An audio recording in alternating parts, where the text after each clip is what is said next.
Hello everyone, welcome to Deewane ESC and GATE. I am Chandan Sharma. और जो लोग मुझे नहीं जानते हैं, I have secured all India rank 3 in engineering services UPSC examination 2019 and also got selected in ONGC 2019 via GATE. So this lecture is regarding the metal forming. So from today on we are going to start metal forming.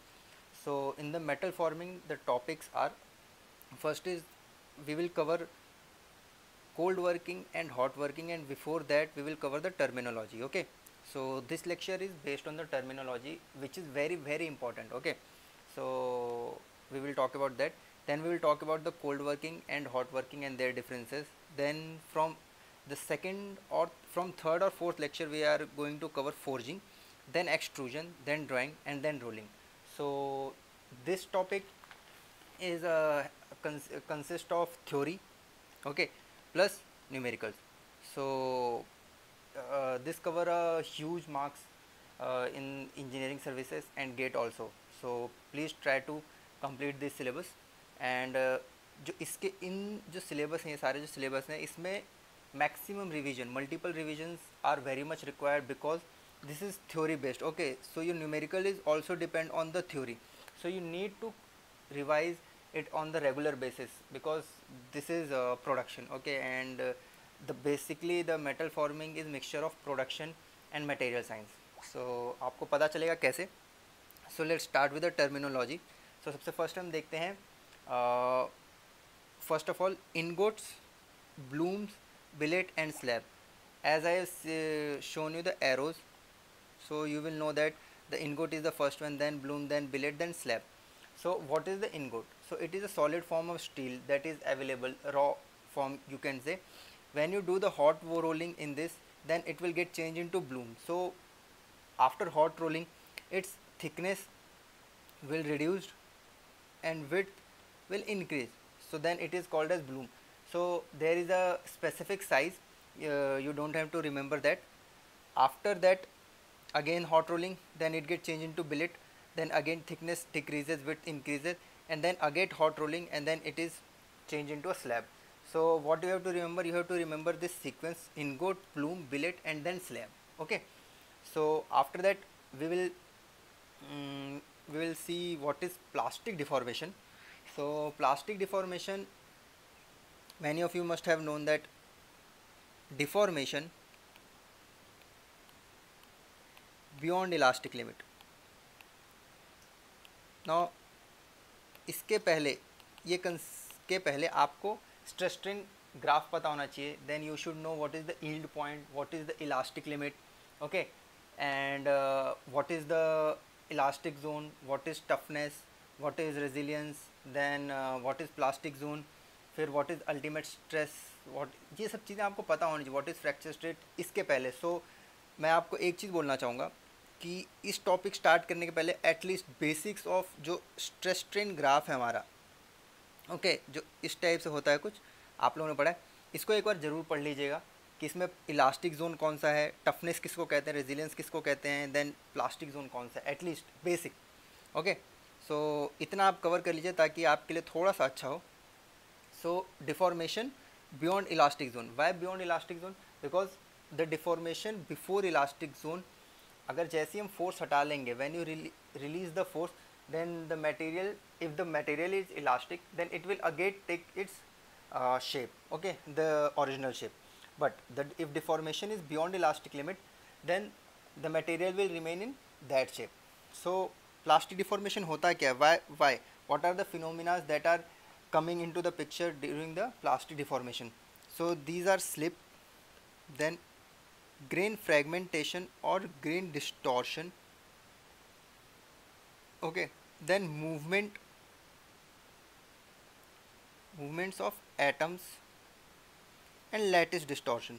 So you should know the basic of what is slip, what is grain distortion, what is movement of atoms, and what is lattice distortion. I will not able to cover these topics in this metal forming syllabus because this is completely material science topic. Okay, और अगर मैं ये करूँगा तो ये काफ़ी लंबा topic हो जाएगा, जो कि फिर बाद में आप ही लोग बोर हो जाएंगे.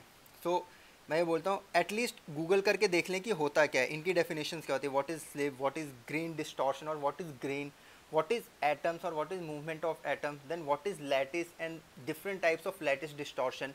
ओके, सो ये चीज़ देखनी है।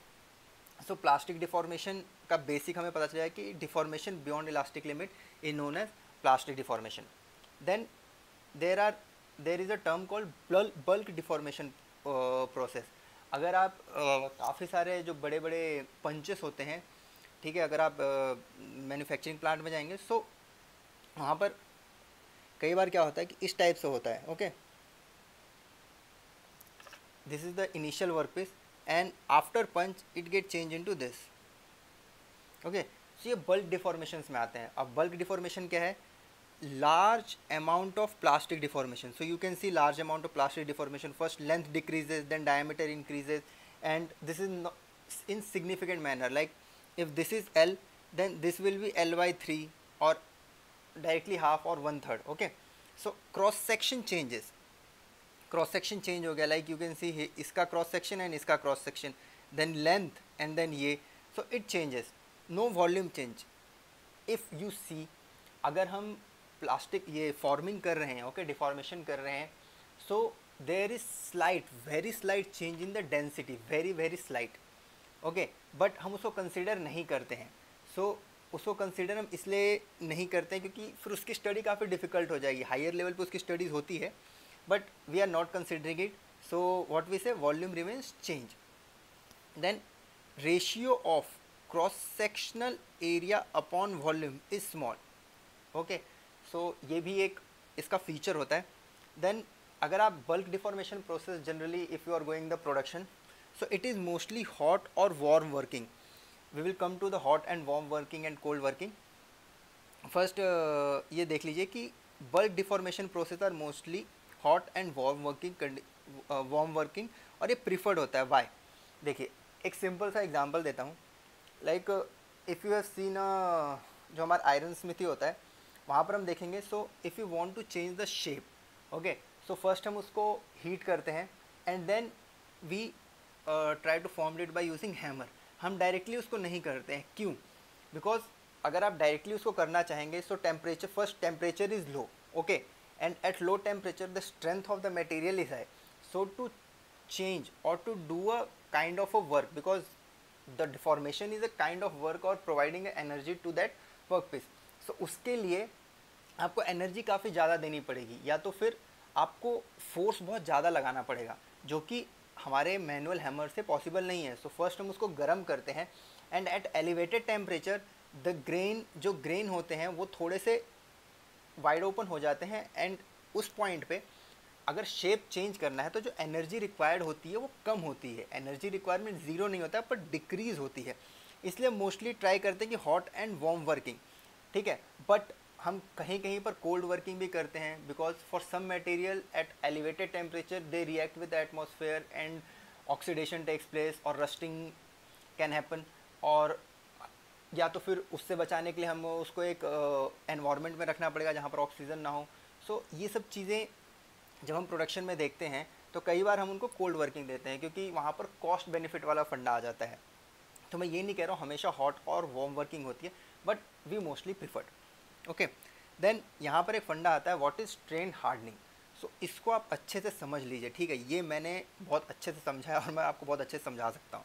Okay, so first of all एक टर्म है कोल्ड वर्किंग। सो पहले समझ, एक देख लीजिए कोल्ड वर्किंग है, मान लीजिए कोल्ड वर्किंग है, कोल्ड वर्किंग मैं आपको नेक्स्ट लेक्चर में समझाऊंगा। अभी मान लीजिए कोल्ड वर्किंग है, एक हॉट वर्किंग होता है, कोल्ड वर्किंग होता है, वार्म वर्किंग होता है। सो फर्स्ट ऑफ ऑल मैं आपको डिफरेंस ही बता देता हूँ। Cold working is below recrystallization temperature, hot working is above recrystallization temperature. So हम अब देखेंगे रिक्रिस्टलाइजेशन टेम्परेचर नेक्स्ट। सो जब कोल्ड वर्किंग होता है so it is below recrystallization temperature. Okay, so when you do a work below recrystallization temperature on a material, so वहाँ पर recrystallization of grains नहीं हो पाता है। Okay, so you should know that if a work is happening on a material below recrystallization temperature, then recrystallization of grain does not takes place. Okay, so what is recrystallization? We will come to know that after some time. Okay, so recrystallisation होता क्या है, एक minute आगे recrystallisation है। Okay, सो recrystallisation means grain growth. मैं आपको फिर से बता देता हूँ एक बार। लाइक मान लीजिए, हम यहाँ पे देखते हैं पहले, ये हमारा ओरिजिनल वर्क पीस है। Okay, and this is the shape of the grain. This is just an example. Okay, it can be, of course it is different. Okay, something like that. When you do cold working means you applied hammer on this manual or by any means. So जो shape change होगा, first of all ये तो कुछ ऐसा हो जाएगा। Okay, after forming, like हम forming सिर्फ normal एक हथौड़ा मारना है, साइड साइड से you hammered it from sides. So अब जो है ये भी कुछ ऐसे ही हो जाएंगे। ओके,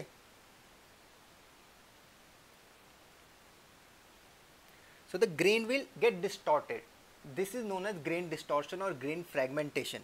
ओके, और जो सम ग्रेन है वो स्लिप करके आगे चले जाते हैं। Okay, so this is known as slip. So ये फंडा होता है। अगर if we again elevate the temperature, यहाँ पर आप फिर से टेम्परेचर एलिवेट कर दें।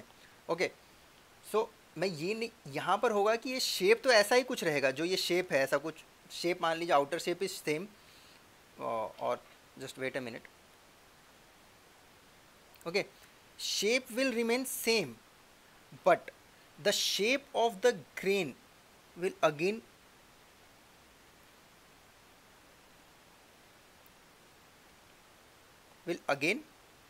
come back to the original. So ये होता है recrystallization, ठीक है। So if cold working means it is below recrystallization temperature, means no crystallization of grain, so no recovery from grain distortion, as I have already showed. Okay, so no recovery from grain distortion. Then जब ये होता है, so it will create greater resistance to the grain movement. Okay, so simple सी एक बात है, मैं आपको एग्जांपल देता हूँ, बहुत ही प्यारा एग्जांपल है जिससे आप लोग ये वाला फंडा काफ़ी जल्दी समझ जाएंगे। Okay, let consider you are in a room. Okay, और यहाँ पर एक, this is the door. Okay, and there are 500 students, but they are in a line like this. Okay, और वो बहुत ही ज़्यादा, they are very much what we can say civilized students. So one after one they will come out. So this is a movement of student out of the classroom, right? Now the second picture, एक rowdy classroom है जिसमें हर बंदा अपने आप में rowdy है। So same again 500 student, and but they are very much distorted, right? Now if you push from this side, then you can predict that, or in the both case, this you are pushing this wall, okay, towards the gate. So अब मैं question है कि in which case the student will easily come out. Okay, so as per me, in the first case student will easily come out, in the second case it is difficult और थोड़ा सा कष्ट होगा, there will be some resistance. Okay, so in first case this is easy movement, you can say these students as a grain, consider as a grain, and here difficult movement or restrained movement. यहाँ पर भी restrain है, but restrain in the second case is more than the first case. Okay, so यही हमें देखना है कि as distortion हो जाता है, after grain distortion there is greater resistance to the grain movement. Due to the greater resistance, the strength and hardness of the material gets increased. So एक चीज़ तो हो गया, if you are doing the strain hardening on a material, the strength and hardness gets increased. So metal forming में if you are doing cold working, so cold working will lead to increased strength and hardness. Okay, so ये फंडा आप एक और फिर से कम ये video 2-3 बार चलाइए, then please write the note. Okay, then recrystallization temperature. Minimum temperature at which, this is the definition, minimum temperature at which the complete recrystallization of a cold work metal occurs approximately in 1 hour. So यहाँ पर minimum temperature, complete recrystallization, cold work metal, hot work नहीं, cold work, and time is 1 hour. So these are the 4 terms you have to remember, 4 or 5 terms. Okay, so it depends upon the amount of cold work. अगर amount of cold work आपने ज़्यादा किया है and तो आप temperature ज़्यादा कर दीजिए, क्योंकि टेम्परेचर ज़्यादा करना पड़ेगा to complete recrystallization in 1 hour. But if you constant the temperature, और आपके पास लिमिट है कि मैं टेम्परेचर से ज़्यादा बढ़ा नहीं सकता, so you have to increase the time, but वहाँ पर वो रिक्रिस्टलाइजेशन टेम्परेचर नहीं रहेगा, क्योंकि रिक्रिस्टलाइजेशन टेम्परेचर के लिए मैक्सिमम टाइम कितना, 1 hour. Okay, so it depends upon amount of cold work. For pure metal it is generally 0.3 into melting temperature, Kelvin में है। For alloys 0.5 into melting temperature. Then again why for alloy the recrystallization temperature is high, because in alloy we introduce impurities, और फिर impurities के कारण क्या होता है कि ये सेम फंडा आ जाता है, greater resistance to the grain movement, greater resistance to the grain movement, ये किसी भी चीज़ के कारण है। So that will lead to increase hardness and increase recrystallization temperature. देन अब हम देखते हैं कि लीड एंड टिन, उनका जो होता है recrystallisation temperature below room temperature है। सो अगर उसके ऊपर आप कभी भी काम कर रहे हैं तो it is always hot working, because अगर आप रूम टेम्परेचर पे काम कर रहे हैं, so for lead and tin that room temperature is greater than recrystallization temperature, so we are always doing hot working. For cadmium and zinc the recrystallization temperature is generally equals to the room temperature. So अगर मैं ऐसा नहीं बोल रहा हूँ कि in winter if the room temperature is 20 degree Celsius, no, it is for general purpose, like we consider our room temperature is from 26 to 28 degree Celsius. और एक चीज़, अगर आपको कभी भी दिक्कत होती है कि मैं जो बोल रहा हूँ सही है कि नहीं है, मैं जब अप्रॉक्सीमेटली की बात कर रहा हूँ, when ever I say approx, so please google, like for this topic please google the recrystallization of lead and tin to clarify yourself. So also google for the cadmium and zinc. Okay, now the next topic is grain growth. What is grain growth? So मैंने आपको already बता दिया था, it means distorted grain takes back की spelling मैंने takes back their original shape. Okay, so first of all थोड़ी spelling mistakes हैं तो please ignore this. Okay, so grain growth means distorted grains take back their original shape if we provide less time. Like अगर आपको ये पता है कि after जो हम प्रोसेस करते हैं, ठीक है, हीट ट्रीटमेंट्स करते हैं, so if you quench it then fine grain, if you give extra time to cool then coarse grain. so similar चीज़, वहाँ का जो फंडा है ग्रेन ग्रोथ का वही ये फंडा है. This is not different, same. if we provide less time then fine grain, if we increase the time or if we provide the large time to cool down, so coarse grain. what the same thing, what is the difference between annealing? okay, annealing और में क्या होता है ये सब आपको चीज़ें पता होनी चाहिए. तो वही सेम चीज़ है grain growth. Okay, so grain growth जैसे मैं आपको बता रहा हूँ, जस्ट वेट अ मिनट, मैं दिखा देता हूँ आपको. सबसे पहले क्या होता है कि इफ़ मेटल, जो मेटल होता है अगर ये कोल्ड फॉर्म में है और जब वो हॉट होने लगता है, सो काफ़ी ज़्यादा वो क्या बोलते हैं उसको, in when metal is in liquid form and you start cooling. Okay, so सबसे फर्स्ट न्यूक्लिएशन होता है. ओके, न्यूक्लिएशन मीन्स ऐसे न्यूक्लिएशन हो जाते हैं, ठीक है, and then this is nuclear. Okay, then it start increasing its shape. So जब ये न्यूक्लिएशन है, मान लीजिए, ठीक है, इसके अंदर let's assume in this box we have a liquid metal, you start cooling and then nucleation start. When nucleation start then it increase its size. okay, like this. so there are very large number of nuclei, right? I cannot draw all those nuclei, but you can see these are like something very very small nuclei in a very confined shape. okay, so ये nuclei form करते हैं and when you cool it very fast, then the grain growth, this is known as grain growth. Okay, this is known as grain growth. So when you cool very fast, so होता क्या है, grain growth will stop at this point only and the temperature of your liquid will come to the what we say the room temperature. Why ये यहीं पर रुक जाते हैं? because grain growth directly or dependent on time. if you do not provide the time तो वो वहीं पे रह जाएगा. but if you are providing the time, then जैसे मान लीजिए ये 2 न्यूक्लियाई हैं, 3-4 nuclei, then they combine and form a bigger grain. okay, that is known as coarse grain. so if you provide the time, then grain will be something like this. okay, so these are the coarse grain, these are the fine grain. so this is known as grain growth.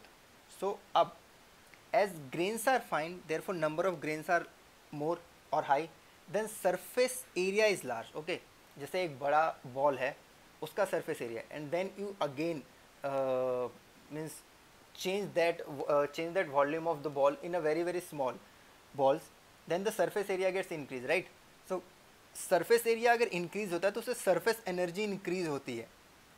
okay, so surface energy increase होती है, but हम चाहते हैं कि surface energy कम हो, right? so if you kept it for the longer time, तो ये इस फॉर्म में आ जाएगा कोर्स ग्रेन में.